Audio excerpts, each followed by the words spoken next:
공부할 때 맨 처음에 도대체 님이라는 게 그 시대 때 무엇인가에 대해서 1시간 가까이 했습니다만 다 잊어버렸으면 옛날에 그 파일을 좀 드렸습니다. 네. 이제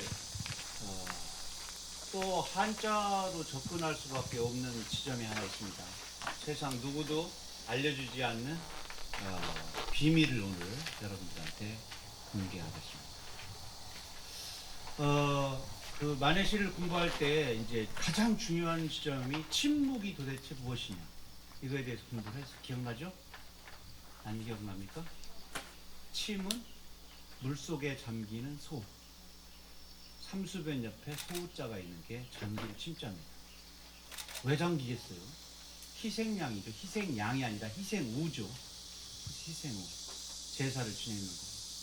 그 희생할 때 희자가 소자가 들어가 있어요.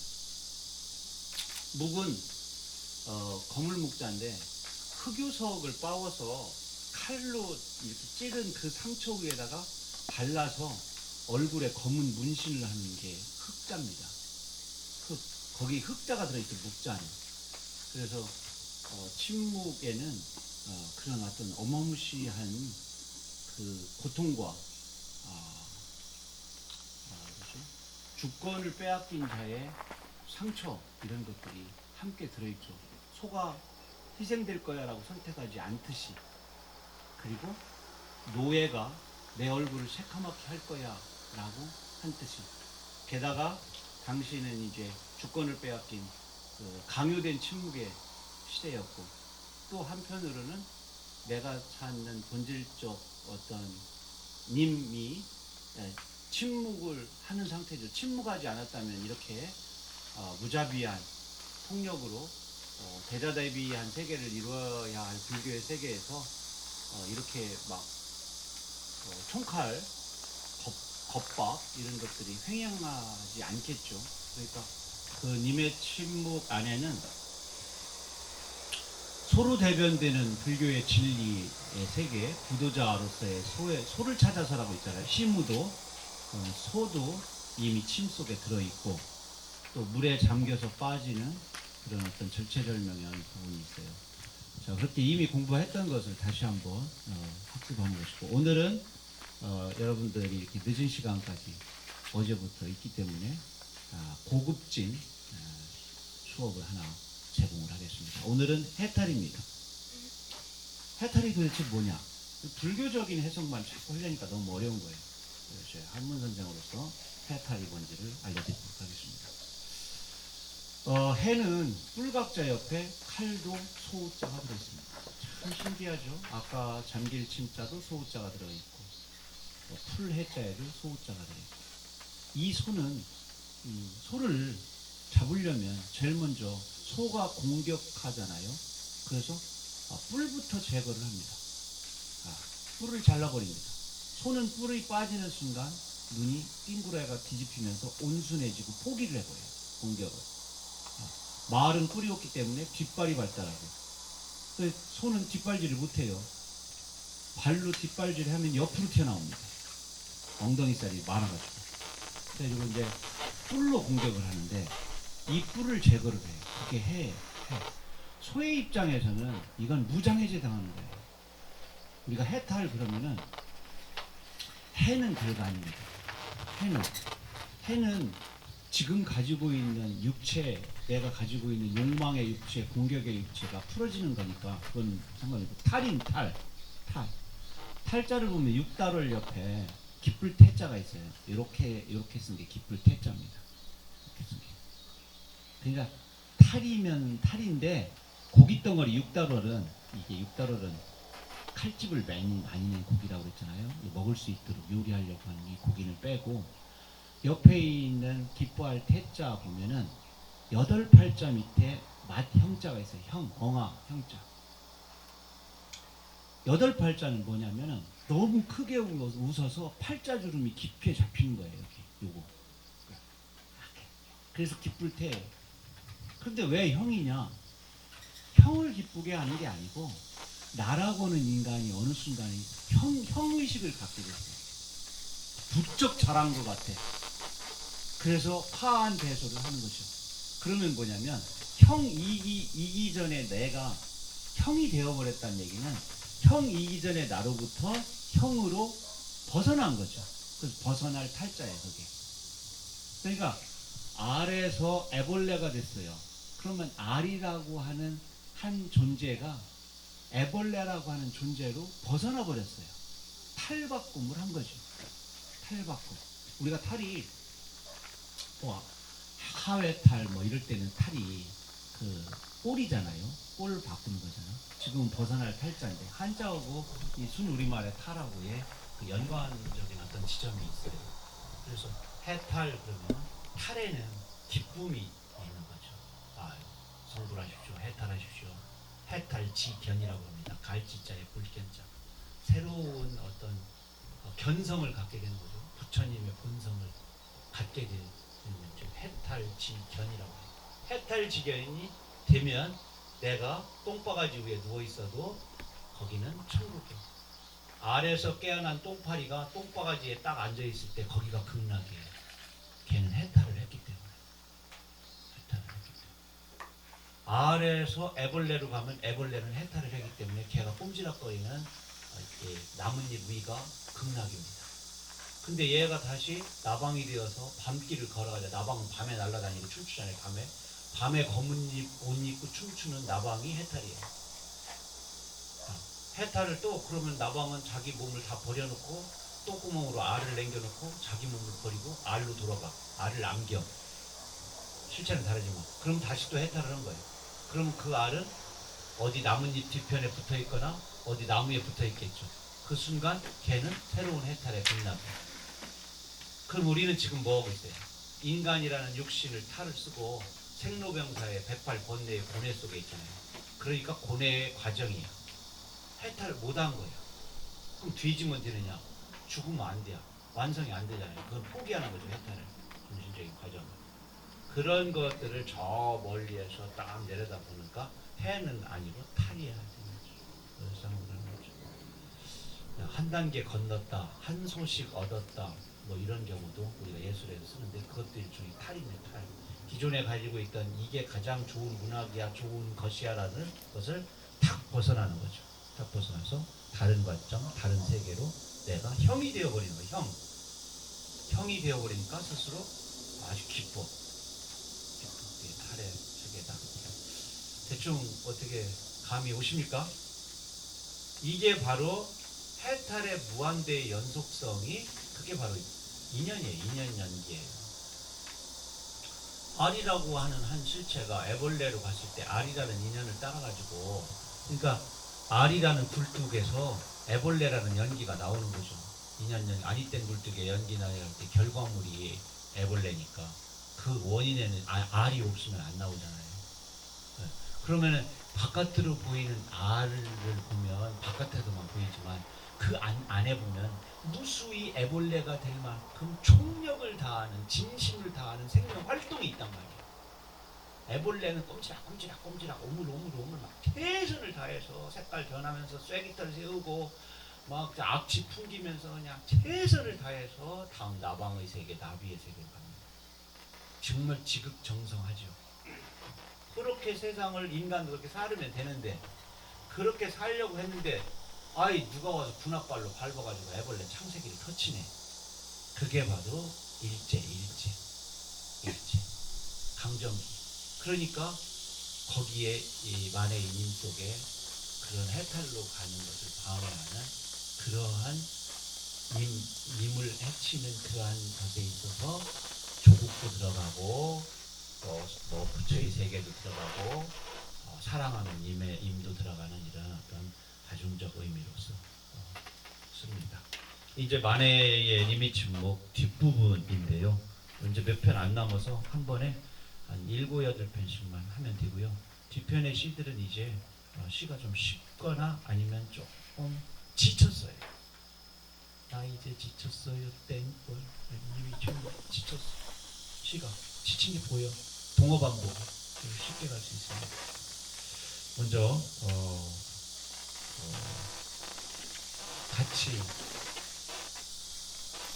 같이 읽으면 집중이 안 되나요? 제가 천천히 읽어볼게요. 수의 비밀. 나는 당신의 옷을 다 지어놓았습니다. 시무이도 짓고 도포도 짓고 자리옷도 지었습니다. 짓지 아니한 것은 작은 주머니에 수 놓는 것뿐입니다. 그 주머니는 나의 손때가 많이 묻었습니다. 짓다가 놓아두고 짓다가 놓아두고 한 까닭입니다.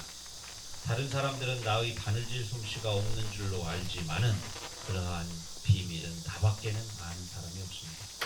나는 마음이 아프고 쓰린 때에 주머니에 수를 놓으려는 나의 마음은 수 넣는 금실을 따라서 바늘구멍으로 들어가고 주머니 속에서 맑은 노래가 나와서 나의 마음이 됩니다. 맑은 노래가 나와서 나의 마음이 됩니다. 그리고 아직 이 세상에는 그 주머니에 넣을 만한 무슨 보물이 없습니다. 이 작은 주머니는 짓기 싫어서 짓지 못하는 것이 아니라 짓고 싶어서 다 짓지 않는 것입니다. 언어가 왔다리 갔다리 하는 것 같지만 아주 단순한 구조로 되어 있어요. 들어가 보면 제가 그래서 설명을 해보도록 하겠습니다. 부처님의 세계라든가 진리의 세계를 우리가 옛날에 본문이라고 그랬어요. 밑본자를 쓰고 겉으로 드러내는 것을 자치적자를 써서 정문이라고 하는데 대부분 뭐로 들어가느냐면 달그림자, 물결의 파문, 공중의 수직이 파문, 연꽃 향기, 또 숲속에 난 적은 길, 이런 어떤 것으로 그런 세계를 얘기합니다. 하여튼 달이 많이 나오고요. 달이 많이 나오고. 여기는 이제 수놓을 숫자가 있고요. 비밀이 있어요. 나는 당신의 옷을 지어요. 시무이는 이게 신분 높은 사람이 입는 옷입니다. 깊을 심자에 오디자를 쓰고요.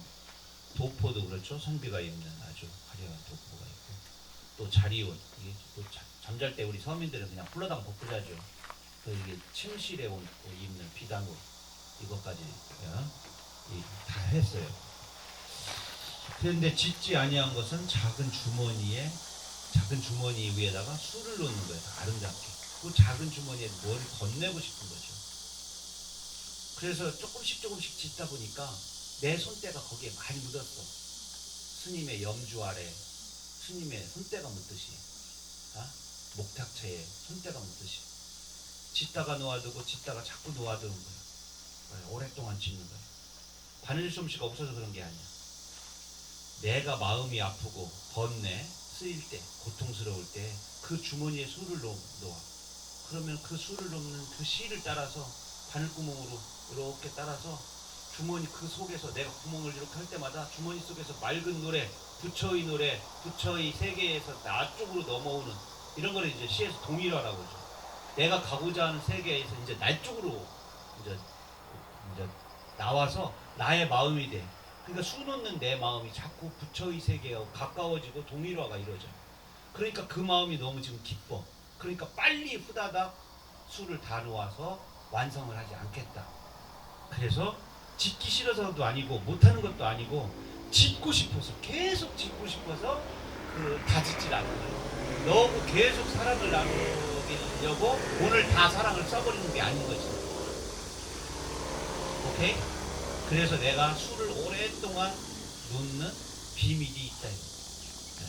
짓고 싶어서 다 짓지 않는 거예요. 계속 ING를 하고 싶어서. 잉? ING를 발음하면 잉입니다.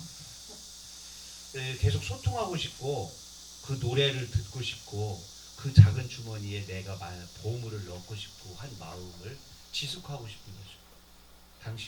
당신은 님이니까 당신과 헤어짐 없이 끝까지 배신하지 않고 당신을 향해서 불자로서 귀의하는 과정을 끝까지 가겠다. 현실에서 님이라면 사랑을 지속하겠다. 이런 의미가 되겠죠. 이렇게 설명하니까 이제 무슨 말인지 알겠죠? 네. 만해의 화법을 우리가 이해하면 이 역설에 아니라의 그런 그 문장에 현혹되면 안 되고 하나씩 풀면 됩니다. 거기에 분소위라고 대목 하나에 나오죠. 똥분자에 쓸소자, 이게 똥 닦는 걸 분소라고 그러는데 똥 닦은 것처럼 더러운 옷입니다. 이게 이제 야, 요즘에 스님들 일부러 덧댄 옷을 입죠.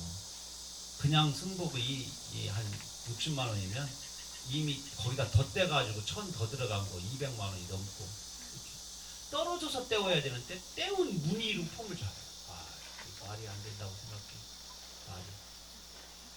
새 옷 나올 때 나부이를 만들어.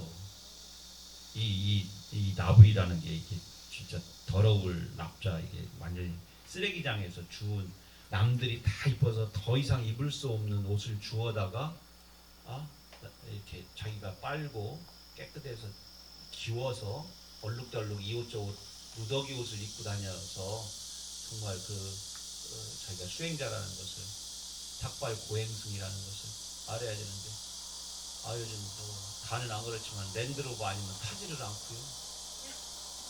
폴더폰 쓰고요. 부처님도 금장을 했지만 스님치고 배떼지 안 나온 사람도 없고요. 그냥 붓질 한 5번만 하면 그냥 막 1,000만 원도 받고, 거짓으로 돈을 받는 데에서 뭔가 왔다 갔다 해야 되니까 부처를 팔아. 동네 양아치들, 그러니까 범죄율이 가장 높은 집단이 성직자들이에요. 스님하고 목사예요. 다 용서해 주니까. 우리나라 대통령도 하여튼 뭔가 종교적으로 위에 있는 놈들은 하여튼 다 그냥 전과 17번, 14번. 납자는 개뿔이나 넣게. 만해가 생각하면 참 기가 막힌 일이죠. 만해는 가짜가 아니었거든. 만해는 진짜였지. 돌아가실 때까지. 그래서 우리가 만해 할 때 그냥 만해 뒤에다 만해 정신 그러잖아요. 만해 정신. 전인이었다. 정말 행동하는 양심으로 양심껏 행동하고, 예술은 예술대로, 또 운동은 운동대로, 사상은 사상대로, 학문은 학문대로, 조국에는 조국애대로. 또 연애도 화끈하게 하시잖아요. 최선을 다해서 자기 마음을 제시했던 생각이 듭니다. 아이고, 자꾸 길어져서 미안합니다. 이제 빨리빨리 하겠습니다. 사랑의 불, 이것도 한자가 또 너무 많아서 제가 부다닥 읽겠습니다. 산천초목에 붙은 불은 수인씨가 되셨습니다. 이 삼왕에 수인씨, 신농씨 할 때, 복희씨, 신농씨, 수인씨 할 때 이 숫자가 부싯돌 숫자에 부싯돌, 불을 붙인다. 청춘의 음악에 무도하는, 춤출무 뛸도 무도하는 나의 가슴을 태우는 불은 가는님이 내셨습니다. 이 가는, 나는 저 가는 적은 길을 차마 떨치고 갔습니다 할 때 간다라는 말이 많이 나온단 말이에요. 간다. 이게 떠나가는 이라고 생각하면 돼요. 떠나버린. 가느다란이 아니고. 나의 가슴에 태우는, 세상의 불은 수인씨가 냈지만 내 가슴을 불태우는 불은 떠나버린 네가 주고 갔다 이거예요. 이때 위에 있는 불은 인간에게 도움을 주는 불이고요. 밑에 있는 불은 나의 천불을 죽은 거예요. 가슴에 천불을 놓고 간 거야. 그런데 갑자기 촉성루에 논개가 나오고요. 목단봉에 이 개월향이 나와요. 남쪽에 논개가 있다면 북쪽에 개월향이 있다는 적장을 따려 부수고 죽은 사람들입니다. 그러니까 조국에 관계된 얘기가 나와요. 거기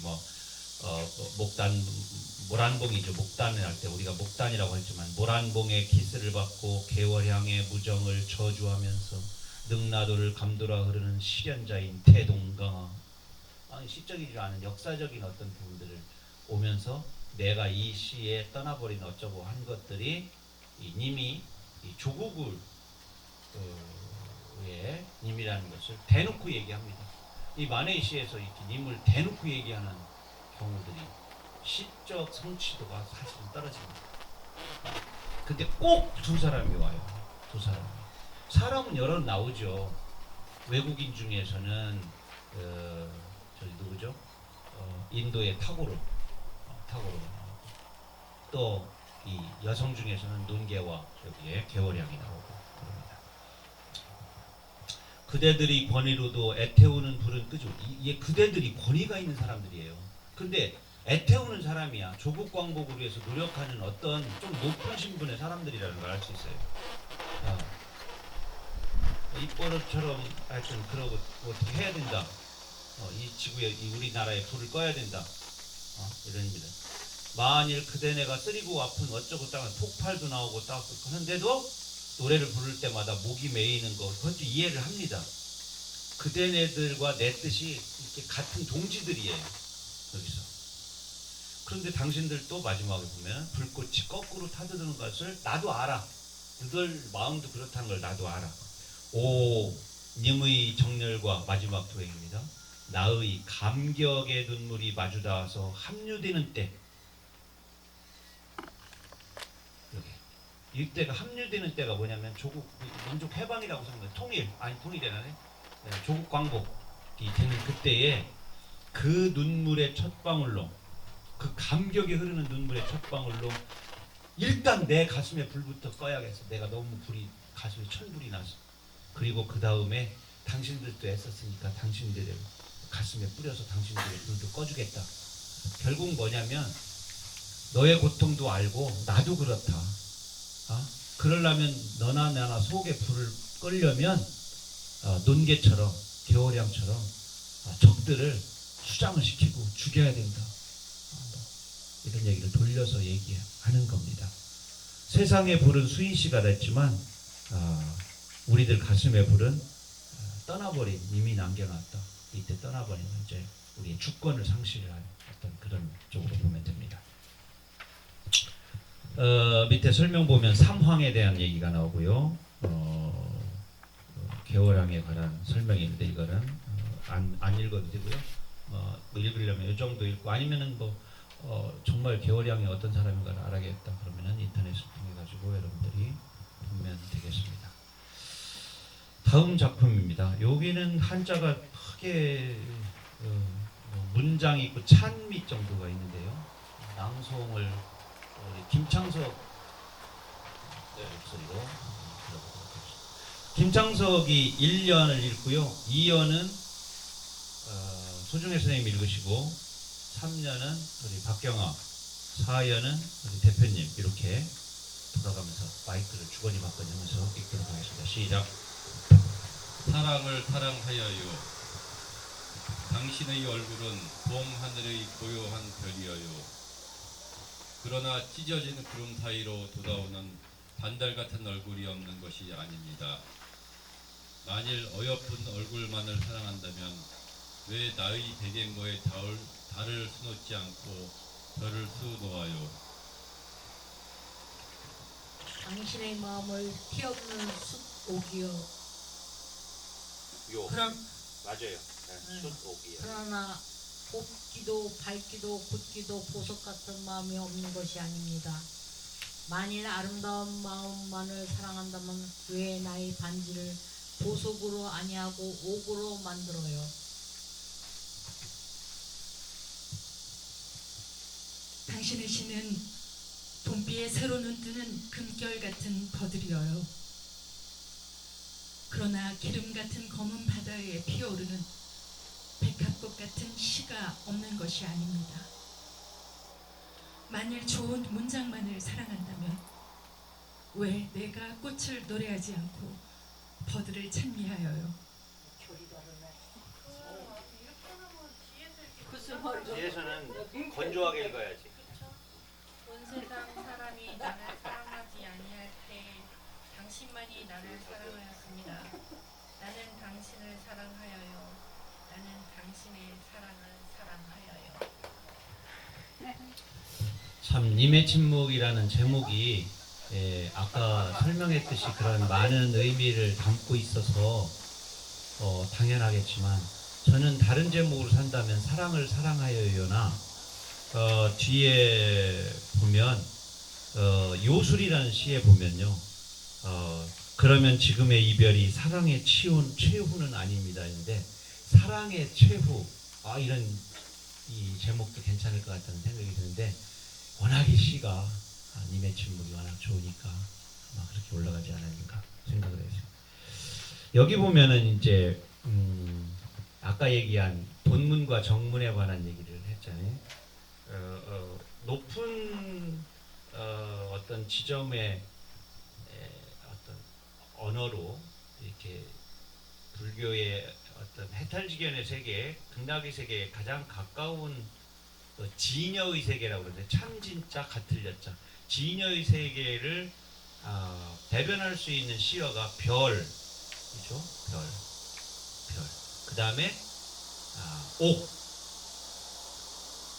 그 다음에 버들. 이 세 가지 시어를 이해하면 됩니다. 별, 옥, 버들. 이게 이제 정신적 경지를 나타내는 부분인데 이 별은 자 달의 크기는 우리가 볼 때 밝기와 크기가 변화하죠. 없어졌다가 나타나기도 하고. 그런데 별은 크기가 같이 빛나요. 여일의 한결같아. 그래서 별을 선택했고요. 그 다음에 보석이 아니라 보석은 막 진짜 보석은 인간이 정제한 거예요. 근데 숫옥은 뭐냐면 땅에서 캔 거예요. 원석이야. 이해됐죠? 보석 막 화려하게 막 별 모양도 만들고 크기도 크게 하고 막 또 뭘 뭐하고 섞어서 만들기도 하고 장식도 하고 이러한 인간의 어떤 욕망이 들어가 있는 것이 아니라 그냥 자연적인 건데 최고. 그 다음에 이제 버들. 이 버들은 다 아시려나요? 버들은 옛날에 버드나무가 무조건 나오면 이별이라고 생각하면 됩니다. 버들은 생명력이 워낙 강해서 헤어질 때 말 채찍으로 쓰라고 잘라준다고 그랬죠. 그럼 어디에 넣어요? 말 안장 밑에다가 딱 넣어갖고 가는 거예요. 그러면 말 안장에서 땀이 차고 습하니까 얘가 마르지를 않아. 그럼 자기가 평양 감사를 가가지고 마당에다 그런 걸 딱 심어놓으면 거기서 싹 나. 그럼 거기에다가 이게 저 여자하고 준 거지. 그 여자랑 저 밑에 가서 5년을 살았는데 거기에 내 새끼들이 3명이 있어. 서울들이 데리고 못 오잖아요. 서울 간다고 그래서 저기 서울을 데리고 와? 말도 안 되는 거예요. 공식적으로는 살 수 있어. 애도 낳을 수 있어. 그런데 데리고 오진 않아. 그럼 생각을 해라 이거지. 그런데 생각하고 그걸 가지고 갑니까? 안 가져가요. 가다가 애하고 마음 바뀌는 데가 어디요? 천안산거리요. 그래 천안산거리에 버드나무가 안 뜨건 거요. 천안산거리에서 헤어지잖아. 그럼 거기는 꺾어줘야 할 거 아니야. 잘 팔렸지. 버드나무까지 하나 팔고 또 집어 던지는 놈도 살고. 그냥 이별의 장소이기 때문에 버드나무가 또 많은 겁니다. 천안산거리 좀 늘어졌구나. 이게 다 이별이야. 이별. 그 생명력 이런 것들을 갖고 있어요. 그러니까 두 가지가 있죠. 지금 이별이잖아. 만에는 지금 조국과 이별, 이별에 관한 얘기죠. 님의 침묵은 다 있어야 돼. 이별에 대한 극복, 그게 이제 생명이니까 그 두 가지를 다 감고 있기 때문에 버드나무를 선택한 거예요. 소나무를 선택하지 않고. 유교에서는 소나무를 선택하고 잣나무를 선택하죠. 새한년 후에 후조 뒤에 치른다 이거예요. 날씨가 차가워진 다음에 그 다음에 잎이 떨어지고 더 푸르러. 그건 선비의 정신이지. 공맹의 정신이야. 유학 공부하는 이의 정신이야. 근데 불교에서는 생명이에요. 생명. 살생유태. 죽이지 말아라. 그래서 고기도 안 먹잖아. 안 보이게 밑에서 깔아놓고 먹긴 하지만. 그러니까 버드나무가 외려 불교에 맞고 이 님의 침묵에 맞는 시어다. 알겠죠?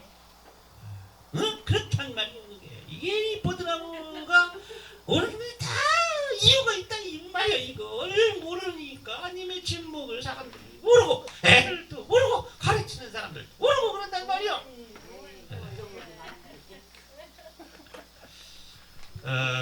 발보석 백합은 그리고 별이나 가공하지 않은 파곡이라고 합니다. 또 버들림은 수행에 속한다. 이렇게 또 조금 유식한 척 하려면 또 이렇게 봅니다. 다음 시는 뭐 쉬운 시입니다. 제가 그냥 이것도 또 안 읽어본 분이 있으니까 이거 한자가 좀 있나요? 제가 그냥 읽겠습니다. 나는 잠자리에 누워서 만해의 시를 읽을 때 산문행으로 되어 있기 때문에 쉼표나 이런 문장보호가 발달했을 때 쓰여진 책이 아니거든요. 표준보법이 나오기 전이기 때문에 한학을 공부한 사람이에요. 한문이 띄어쓰기가 돼 있습니까? 안 돼 있어요. 문맥에 따라서 읽는 거죠.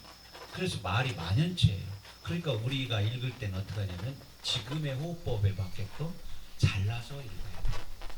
나는 잠자리에 누워서 자다가 깨고 깨다가 잘 때 외로운 등잔불은 가끈한 파수꾼처럼 온 밤을 지킵니다. 당신이 나를 버리지 아니하면 나는 일생의 등잔불이 되어서 당신의 100년을 지키겠습니다. 나는 책상 앞에 앉아서 여러 가지 글을 볼 때에 내가 요구만 하면 글은 좋은 이야기도 하고 맑은 노래도 부르고 엄숙한 교훈도 줍니다. 당신이 나를 버리지 아니하면 나는 복종의 백과전서가 되어서 당신의 요구를 수응하겠습니다. 나는 거울에 대하여 당신의 키스를 기다리는 입술을 볼 때에 속임없는 거울은 내가 웃으면 거울도 웃고 내가 찡그리면 거울도 찡그립니다. 당신이 나를 버리지 아니하면 나는 마음의 거울이 되어서 속임없이 당신의 고락을 같이 하겠습니다. 이때 신문물 중에서 사람들이 이제 확대되는 것 중에 하나가 거울입니다. 거울이 빛 이런 것들이 색경이라는 이름으로 많이 보급이 돼요. 신문물이야. 자, 어디까지 신문물이 막 나면 국화 옆에서 인제는 돌아와 거울 앞에서 내 눈같이 생긴 꽃이요. 그 이전에는 거울 안 보고 뭐 봤어요? 하늘을 봤죠. 하늘을 우러러 한 점 부끄러움이 웃기를. 동네의 우물에 가서 내 얼굴을 비춰보니 이랬죠? 누구 시야? 동주의 시에서는 땅을 비춰보는 게 아니라 땅에 있는 우물에 비춰보고 우물에 뜬 하늘에 비춰본 거예요. 사실은 윤동주는 스카이가 아니고 헤븐이기 때문에 하나님이 비춰보는 거예요. 하늘을 우러러 할 때 하늘은 하나님에게 비춰보는 거예요. 기독교 미국 목사 집안에서 이렇게 성장을 했기 때문에 모든 머릿속에 아멘 할렐루야예요. 그러니까 하늘을 우러러 한 점 부끄러움 이렇게 저 맹자의 진심장에 나오는 앙불개어 천을 맹자의 하늘과 윤동주의 하늘이 같은 게 아니에요. 그런데 너무 마음에 든단 말이야. 맹자의 하늘을 우러러 한 점 부끄러움 앙불개어 천 이게 너무 마음에 들어서 그걸 써가지고 막 아니고 그랬잖아요. 책에다 막 밑줄 치고 막 쓰고.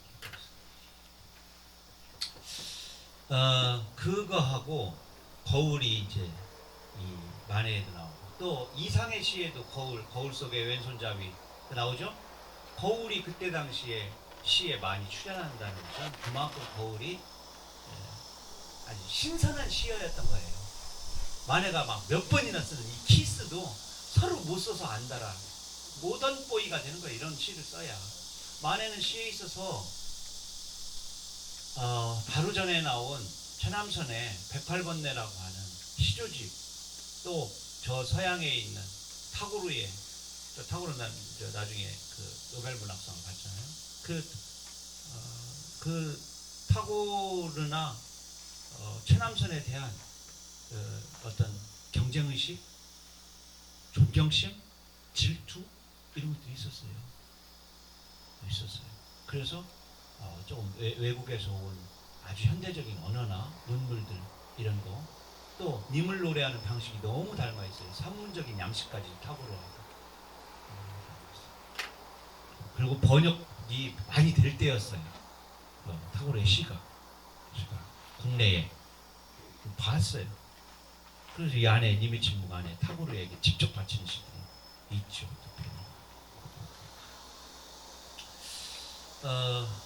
근데 이 시를 조금 해석을 달리 나중에 이게 좀 수준은 높은 시는 아닙니다.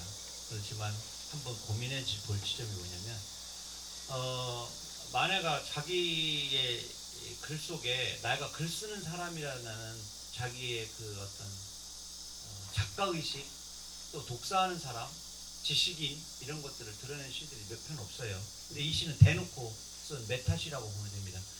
이연의 첫 번째 나는 책상 앞에 앉아서 여러 가지 글을 볼 때에 이렇게 나는 책상 앞에 앉아서 글을 보는 사람이에요. 글을 좀 쓰기도 하지만 내가 요구만 하면 이래 내가 금 나와라 뚝딱 하면 뚝딱 요구만 하면 그러니까 자기에 대한 작가로서 자의식이 아주 충만된 사람이라는 것을 볼 수가 있는 거죠. 야 내가 쓰고만 싶으면 써. 옛날 오세영 선생님 만났더니 야 시상 따라서 시 쓰나?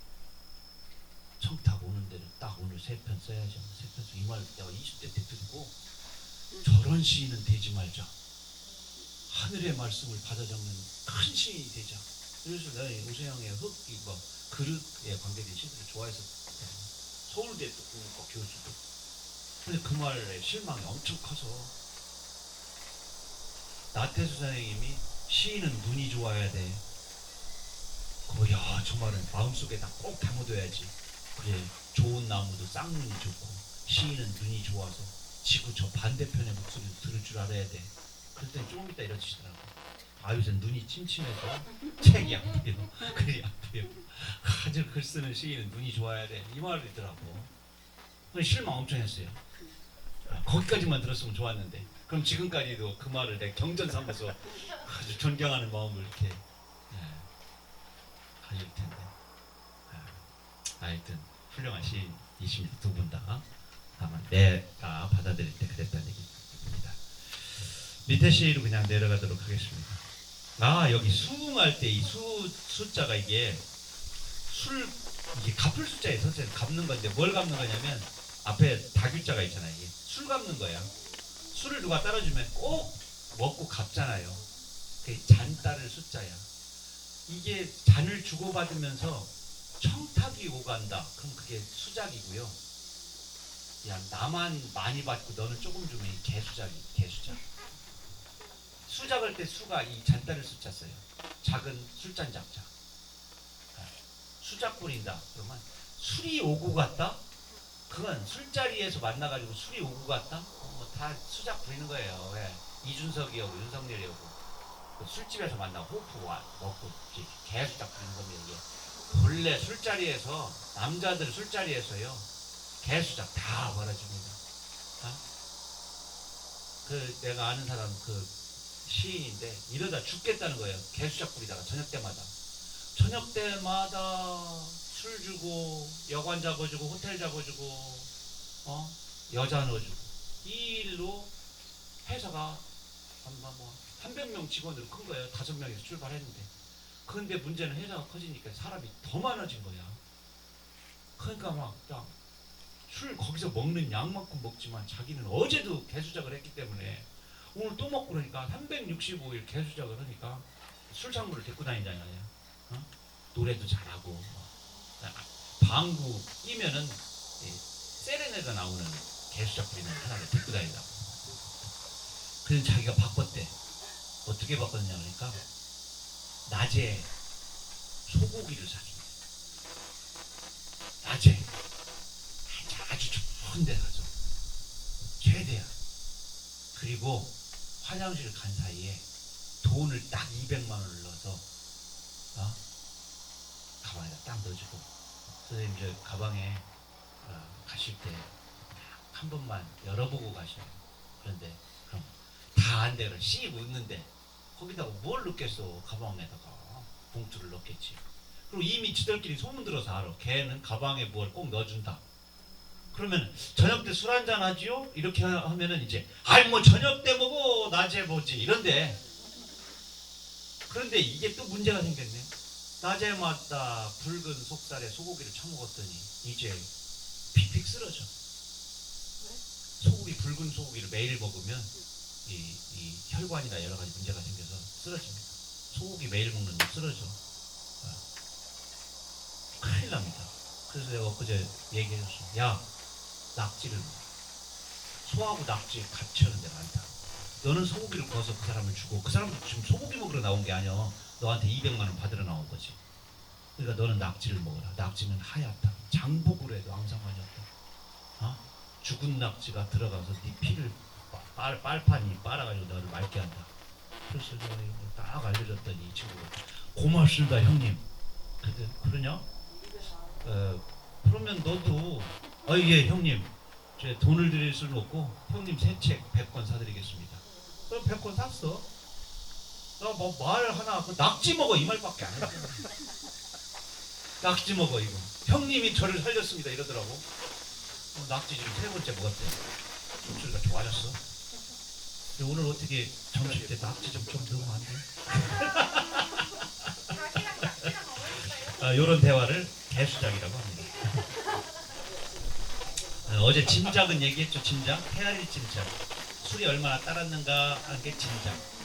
술을 주고받으면서 하는 게 수작. 한자로 말하면. 그 다음은 이제 당신이 가신 때. 이건 한글이 많으니까 낭송만 하면 끝납니다. 이 시는. 누가 낭송할까요? 우리 또 낭송 전문가이신. 입이 상할까봐 늘 낭송 잘하려고 마스크를 늘 쓰고 계십니다.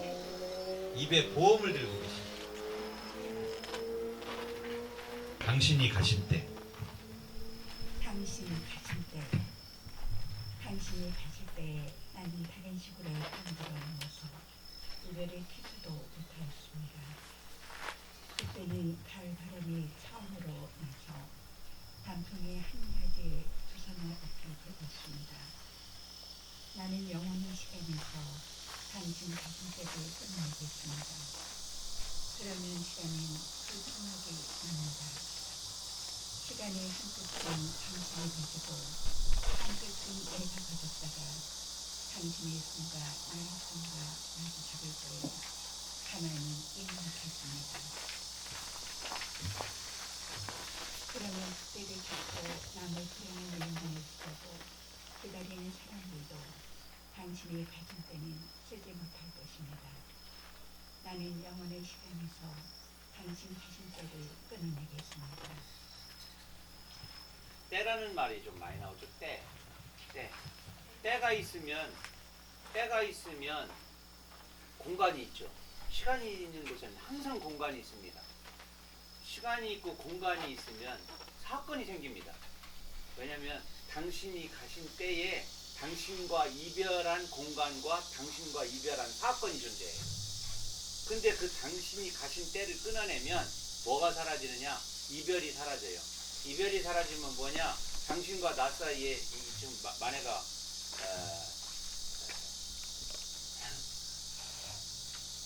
그 강원도 고흥에서 그 남편 죽은 희망이 나고 지난 연애를 할 때 쓴 거란 말이죠. 이게 이 선주 아들, 선주 딸 연화 씨 이름도 젖었을 거예요. 연꽃처럼 보살님하고 동거할 때인데 그러니까 그 당신과의 헤어진 때가 사라지면 그 우리들 여기 엄청 신경 쓴 만해도 엄청 신경 쓴 부분이야. 인간이니까 남의 불행한 일만을 쓰려고 기사로 쓰고 뭐 글로 쓰려고 이 남의 불행만을 쓰려고 기다리는 이런 새끼들이 있어. 이 악플 그런 사람도 그 이별의 순간이나 만나는 순간이 사라지면 사건도 사라지기 때문에 못 쓰는 거예요. 그래서 영원한 사랑의 시간 속에서 그것만 싹 빼내는 거죠. 그 당신이 떠나신 때만 끊어내는 거예요. 그러면 남들 쓰는 사람도 사라지고 악플도 사라지고 우리들의 사랑은 계속되고 끊어내요. 그래서 요쪽은 내가 갖고 있고 요쪽은 당신이 갖고 있어라. 그 순간만 우리가 버리자. 그리고 딱 이걸 잊자. 이런 정신적인 어떠한 영혼에 가깝죠. 그렇게 사실 어떻게 그게 가능하겠어? 야 우리 일상적으로 말을 이렇게 해요. 당신 만나기 이전으로 돌아갔으면 좋겠어.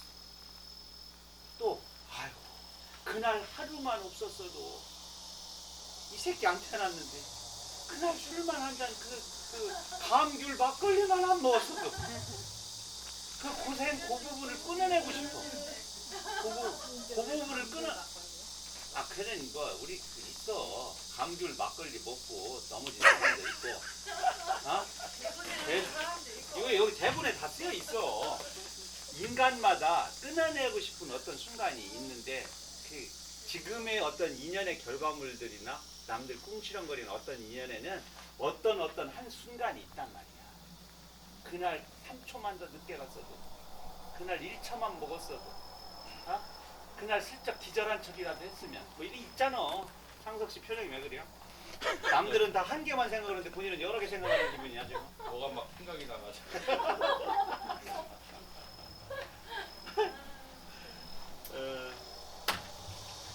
시가 하나 남았으니까 마무리하겠습니다. 시간은 조금 지났어도 예. 요술입니다. 요술. 제가 요술은 이게 아리따울 요자인데 참 나쁜 한자예요 사실은. 요자는 보면 큰 대자 위에 빗금이 이렇게 쳐져 있죠. 이게 큰 대자는 어린 아이입니다. 목은 죽어서 꺾였어요. 조그만데 너무 예쁜데 죽어서 얼굴에 핏기가 싹 사라지고 목이 꺾였어. 너무 예뻐. 너무 안타까워. 그래서 아름다운 것은 왜 이렇게 눈물이 나는가? 아름다움의 꼭지점에서는 다 슬퍼. 그냥 예쁜 여자가 20몇 살이 돼서 아름다운 거는 그건 아름다운 것도 아니야.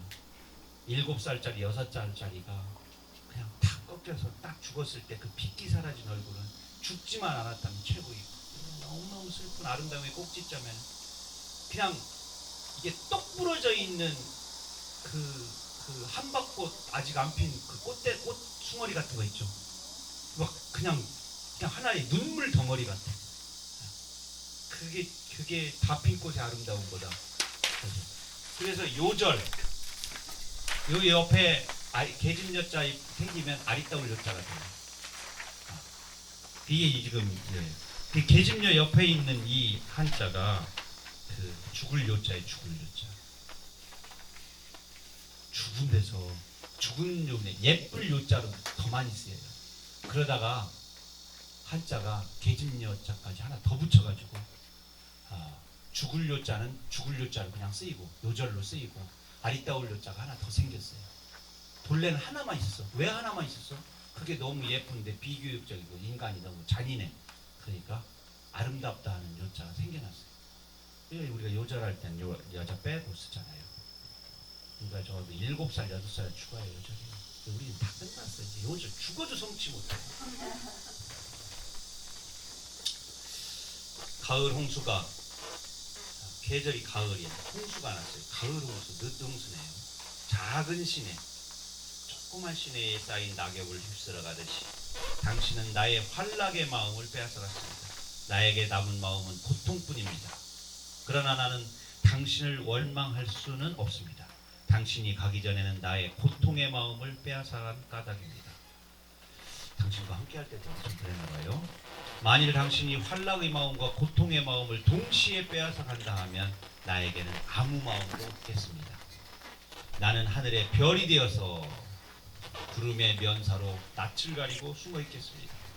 나는 바다의 진주가 되었다가 당신의 구두의 단추가 되겠습니다. 당신이 만일 별과 진주를 따서 그 별과 진주의 마음을 넣어 다시 당신의 님을 만든다면 그때에는 환락의 마음도 넣어주세요. 부득의 고통의 마음도 넣어야 하겠거든 당신의 고통을 빼어서 넣어주세요.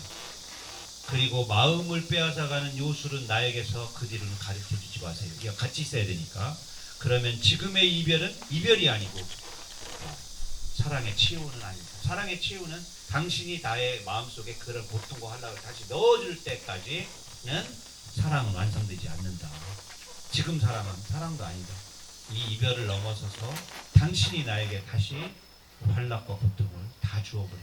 지금 떠나면서 이렇게 환락은 기쁨은 다 가져갔어요. 그래서 난 고통만 남아있어. 그래도 나는 진주로 보석으로 나 당신과 함께 할 테니까 나중에 내 마음에 고통과 활락을 다시 넣어달라. 그때쯤 우리의 사랑은 최후를 향해 간다지. 왜냐면 최후는 아니야. 애벌레가 다 끝이 아니야. 다음에 나비로 가고 또 알로 가고 하는 진행형이 되는 거예요. 최후는 없어요. 이 지구상에서 가장 끝은 없어요. 실제 없어요. 우주라는 자체가 카오스가 아무리 코스모스가 되고 또 어떤 세계가 된다고 해서 우리가 생각하는 3차원적인 어떤 세계에서나 시간과 공간의 개념을 생각하지 시작도 끝도 존재하는 게 아니잖아요. 처음도 끝도 존재하지 않죠. 어떻게 이게 여기에 이 물체의 끝이지 지구의 끝, 생각의 끝, 시간의 끝은 아니잖아요. 실마리, 실이 있어야 실마리가 있잖아요. 실마리는 두 개죠. 근데 이건 실이니까 처음과 끝이 있지만 이 우주에 무슨 처음과 끝이 있어요? 뾰족한 끝이 있는 줄 알아요. 뾰족할 첨, 끝단, 첨단이라고. 생각의 첨단이 있는 줄 알아. 생각의 첨단이 어디 있어요? 구도자에게는.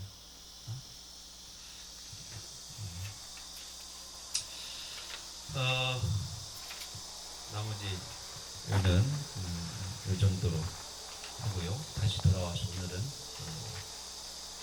탈의 개념, 덫을 탈자의 그 빛날 태로도 쓰이는 그 할자가 아우에서 형으로 자신의 깨달음 세계를 옮겨가면서 타한대소하는 것을 그려놓은 빛날 태자다.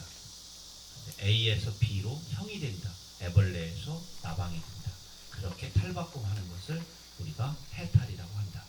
그래서 해탈은 당연히 기쁨의 세계로 가는 것이죠. 기쁨의 한 세계를 다 벗어던지고 새로운 기쁨의 세계로 가는데 그게 사랑의 궁극의 최후는 아니고 끊임없는 과정이고 그 인연들이 이어져서 이 우주의 지부집주라고 하는 이 세계가 돌아가고 윤회하고 윤전을 한다. 돌면서 계속 전환되고 전환된다. 그 과정의 현재는 우리가 주권을 빼앗고 님은 이별이 당한 거죠. 애벌레의 창자는 터졌고 나방의 날개는 찢긴 상태이기 때문에 그것을 회복해야 된다라는 강한 의지를 님의 침묵에서 노래하고 또 노래하고 있다.